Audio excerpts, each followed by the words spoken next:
Salam, növbəti dərsimiz Azərbaycan Sasanilər İmperiyasının tərkibində.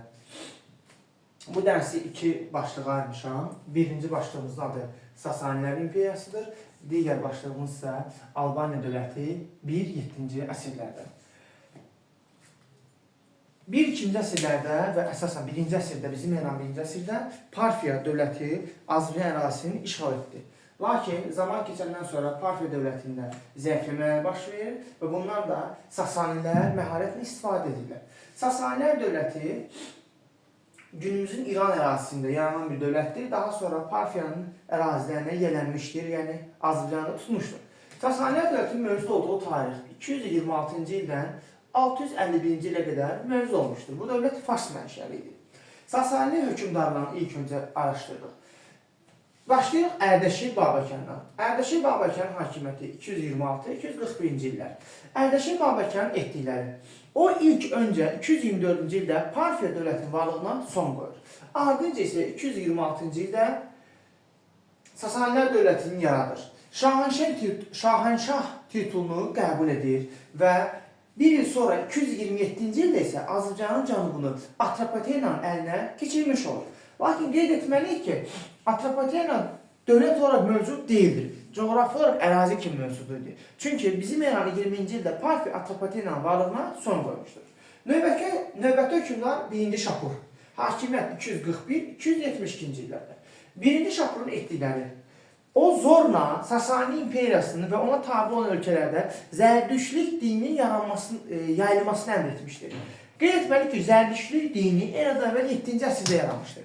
Zərdüştlük dini Sasanilər dövründə rəsmi dövlət dini olmuşdur. Sasanilər Zərdüştlüyü yaymaqla asılı ölkələrdə həmin ölkələri özlərindən daha çox asılı edirdilər. Yəni, Zərdüştlüyün yayılması siyasi məqsədlərdən dolayı idi. Birinci Şapur etdiyi zorla Zərdüştlük dininin yayılmasını əmr edir və həmçinin də Roma İmperiyası ilə müharibə edir. O Romanı 260-cı ildə Roma İmperatoru Valerianı məğlub edib əsir düşür. Məğlub edib əsir tutur. Daha sonra isə 260-cı ildə Roma İmperiyasını məğlub edəndən sonra 1-ci Şapur Albaniya dövlətini məktub göndərir ki, Albaniya ona təslim olsun. Lakin bu zaman Albaniya ona təslim olmasa da o 262-ci ildə Albaniyanın özündən nə edir? Asıl salır.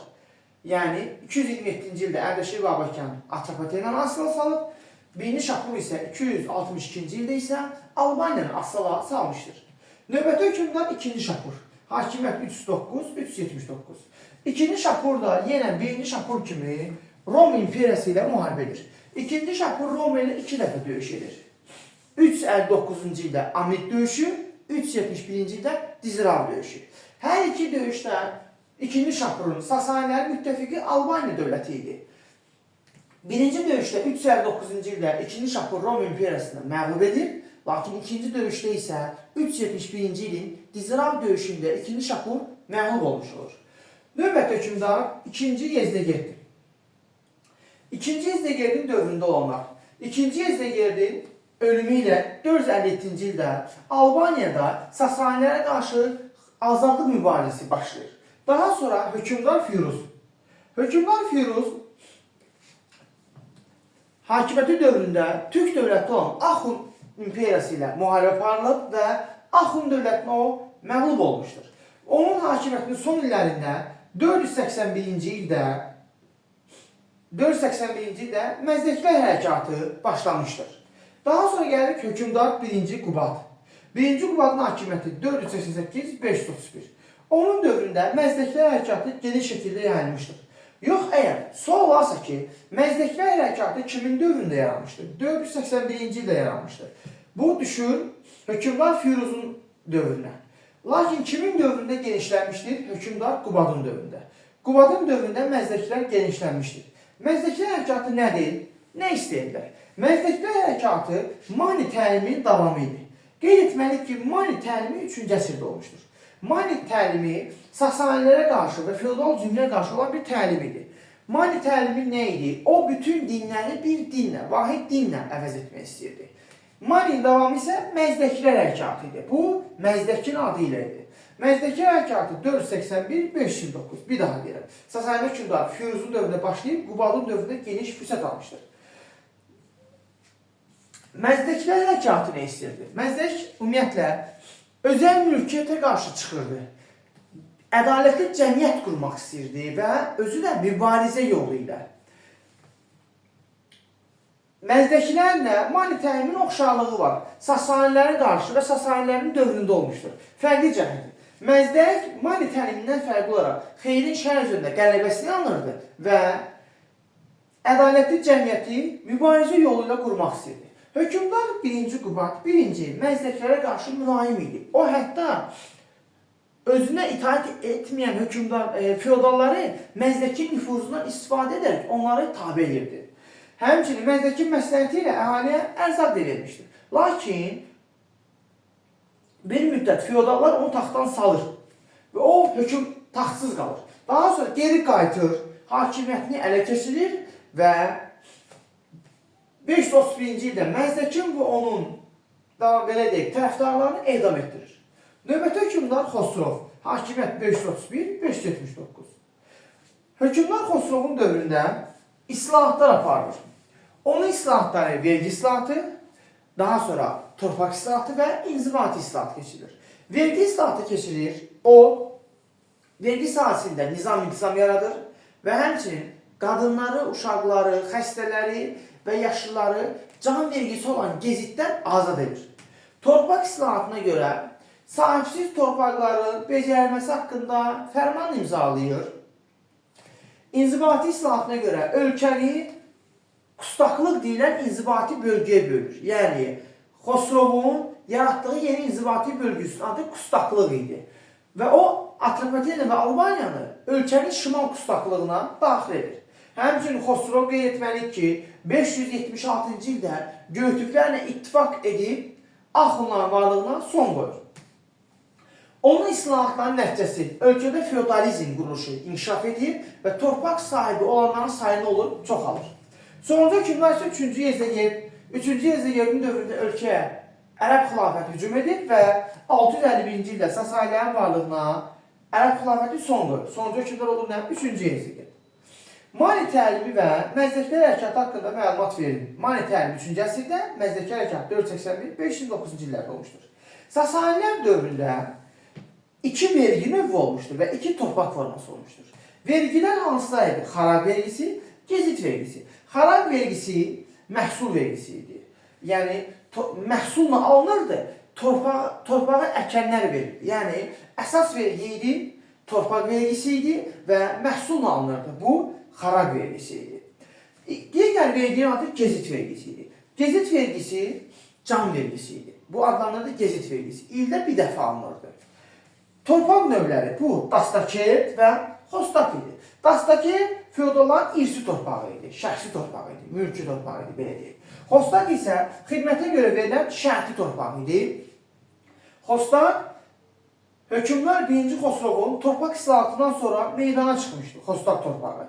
Əsasən, din xadimləri, zərdüştli dininin kahinlərini verilirdi. Daha sonra gəlir nəyə?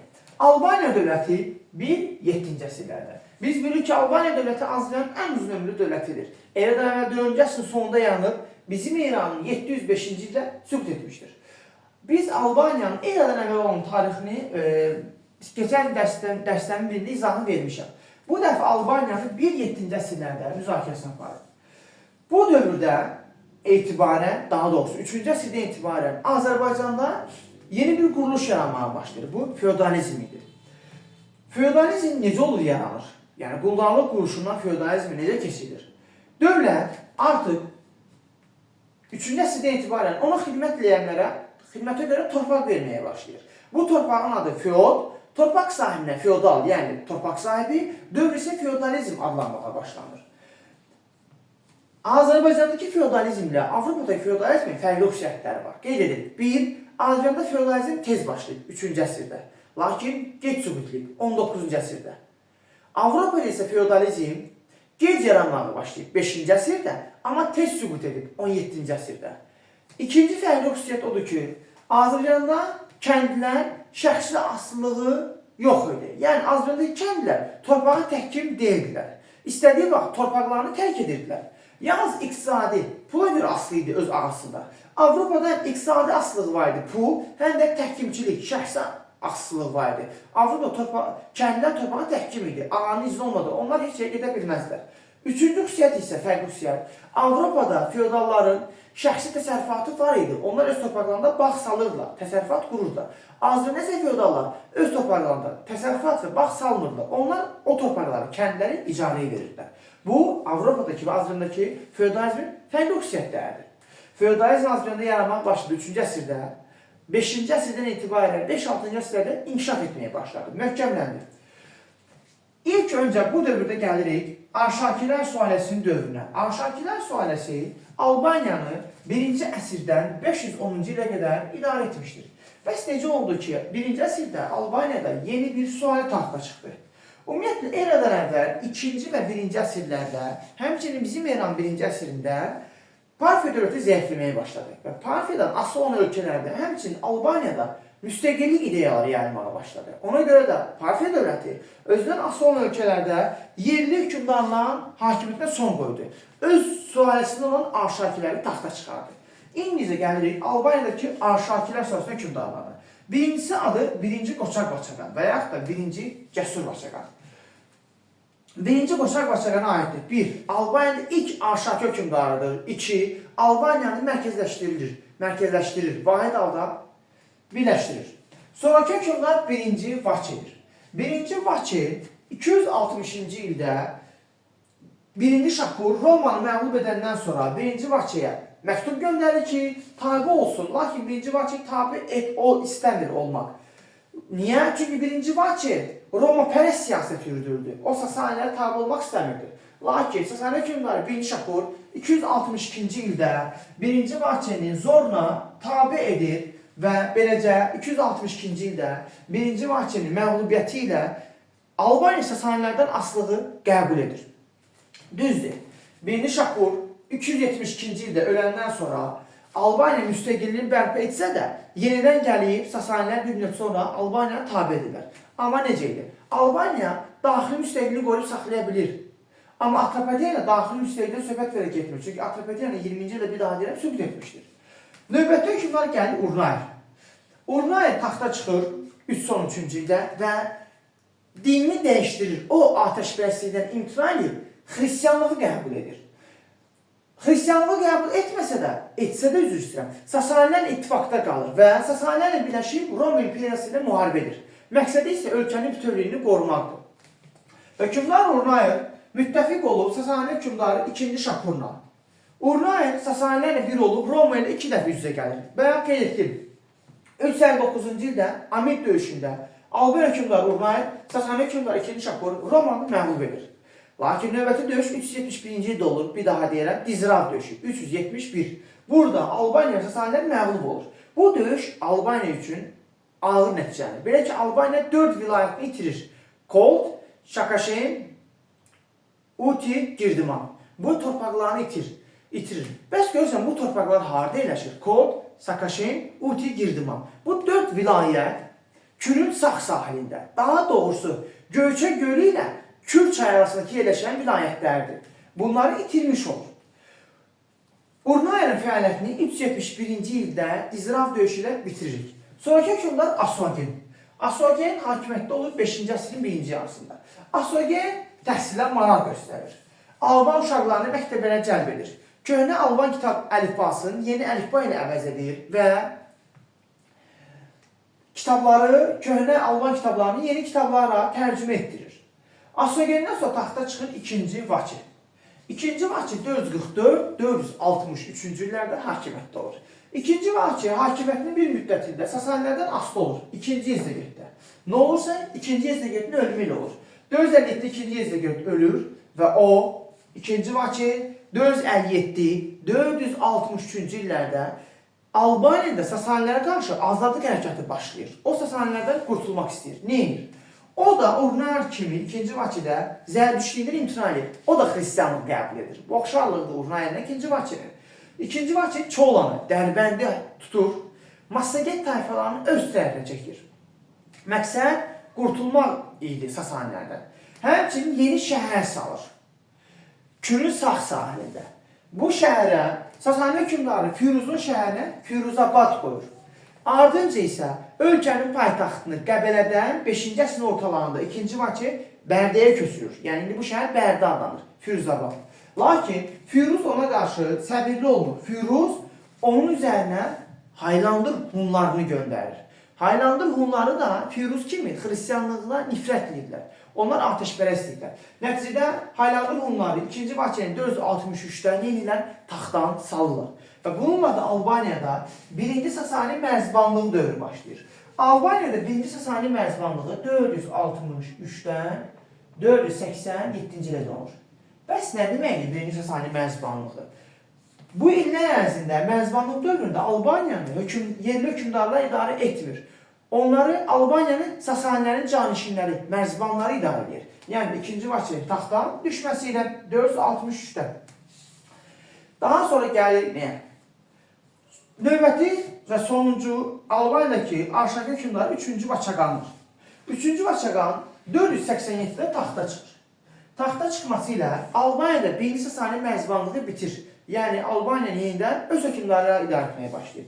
3-cü Vaçaqan da Urnay və 2-ci Vaçe kimi bu da xristian dinini qəbul edir. Və o, xristianlığı möhkəmləndirmək istəyir Albaniyada. Ölkədə din birliyini nail olmaq istəyir. Ona görə də 488-ci ildə Aguyen kilsə məclisini keçirir. Aguyen ərazisi təqribən Ağdam ərazisinə düşür. Aguyen kilsə məclisində xristianlığa qərarlar qəbul edilir. Məqsəd xristianlığı Albaniyada möhkəmləndirmək edir və xristianlığı feodalizm qaydalarına nizamlayır. Lakin xristianlıq Albaniyada möhkəmlənmir. Yalnız dağlıq ərazilərdə qalır. 3-cü Vaçaqan 510-cu ildə ölür və bununla da Albaniyada Arşakilərin hakimiyyəti bitir və yenidən Sasani mərzbanlığı dövrü nə olur? Başlamış olur. Bu 2-ci Sasani mərzbanlığıdır. 510-629. Bu mərzbanlığa uzun müddətli mərzbanlıq deyilir. Yəni, son olarsa ki, 463 və 487-ci illər, 510 və 629-cu illər Albaniya isə aşağı nədir? Sasani mərzbanlığının olması. İndi isə biz gəlirik Azərbaycan uğrunda Sasani-Bizans müqavilələri və müharibələri. 387-ci ildə Sasani-Bizans dövləti müqavilə imzalayır. Buna görə də Azərbaycan Sasanilərin tərkibində qalır. Üstəgəl 371-ci ilin Dizirav döyüşündə itirdiyi Kod, Girdimi, Aşaköşən, Uti vilayətləri Albaniyaya qaytarılır. Ardınca ikinci müqavilə 591-ci ildə olur. Sasani-Bizans müqaviləsi. Yenə də Azərbaycan və Cənubi Qafqaz Sasanilərin tərkibində qalır. Daha sonra Cənubi Qafqaz uğrunda Sasani və Bizans müharibə edir. 624, 629. Müharibə bitir 629-da müqavilə imzalanır. Yenə Azərbaycan və Cənubi Qafqaz Sasanilərin tərkibində qalır. Yəni, Sasani-Bizans müqavilələri 387, 591, 629. Hər üçündə də Azərbaycan Sasanilərin tərkibində qalmış olur. Ardınca 609, 630-da Albaniya Xəzər tayfaları şimaldan soxulurlar, Albaniya işğal edirlər. Lakin müəyyən siyasi səviyyələrə görə Xəzərlər 630-da Azərbaycanı tərk edirlər. Gəlirik Albaniyada Mehranilər, sonuncu və üçüncü sülalənin hakimiyyəti. Mehranilər hakimiyyəti 630-705-dir. Mehranilər sülaləsinin əsasını Mehran qoyur. O, Şəmkir Qazaq, Gədəbəy bölgəsində özünə vilayət, yurt salır. Lakin Mehranilər sülaləsinin Albaniyadakı ilk hökmdarı bu Varaz Qriqordur. Hakimiyyəti 630-642. Varaz Qriqor özünü Bizans imperatoru İraklinin vassalı, asılılığında elan edir. Və o 630-da taxta çıxır. Bununla da ikinci Sasani mərzbanlıq dövrü bitmiş olur. Varaz Qriqorun dövründə o Sasanilərə tabi olaraq ərəblərlə mübarizə aparır. Növbəti Mehrani hökmdarı Cavanşirdir. 642-681. Sonuncusu isə Varaz Tırdatdır. 705-ci ildə Albaniya dövlətinin varlığına ərəblər xilafət son qoyur və bununla da Azərbaycanın ən uzun ömrlü dövləti olan Albaniya 705-ci ildə rəsmən nə olur? Süqut etmiş olur bununla da. Bu dövrə aid digər əsas məsələ. Bu dövrün adı Albaniya 1-7-ci əsrlərdədir. Bu dövrdə Azərbaycana ikinci böyük türk axını olub. Biz bilirik ki, Azərbaycanda ilk dəfə türklərin böyük axını olub eradan 7-ci əsrdə. Kimdir? İskit Sak tayfalar. Onlar Qaradənizdən gəlmişlər. Manna ərazisinə. İkinci axın 3-7-ci əsrlərdə oldu. Bu dövrdə, feodalizm dövründə Hunlar və digər türk tayfaları, Basil, Bulqar tayfaları Azərbaycan axın etdi. İkinci türk axını 3-7-ci əsrlərdə. Və türklərin axınlarını qarşılamaq üçün isə Sasanilər Azərbaycanın şimal sərhədlərində qalalar tikirdilər, həmçinin Dərbənd səddini. Həmçinin bu 3-7-ci əsrlərdə Azərbaycan Sasanilərin tərkibində idi. Sasanilər isə Azərbaycanda möhkəmlənmək üçün köçürmə siyasət tətbiq edirdilər. Onlar İrandan Fars tayfalarını Azərbaycana gətirirdilər. Bu 3-7-ci əsrlərin Azərbaycan üçün önəmi var. Belə ki, 3-7-ci əsrlərdə Azərbaycan Sasanilər tərkibində olan zaman Azərbaycanda vahid xalqın formalaşması sürətlənir.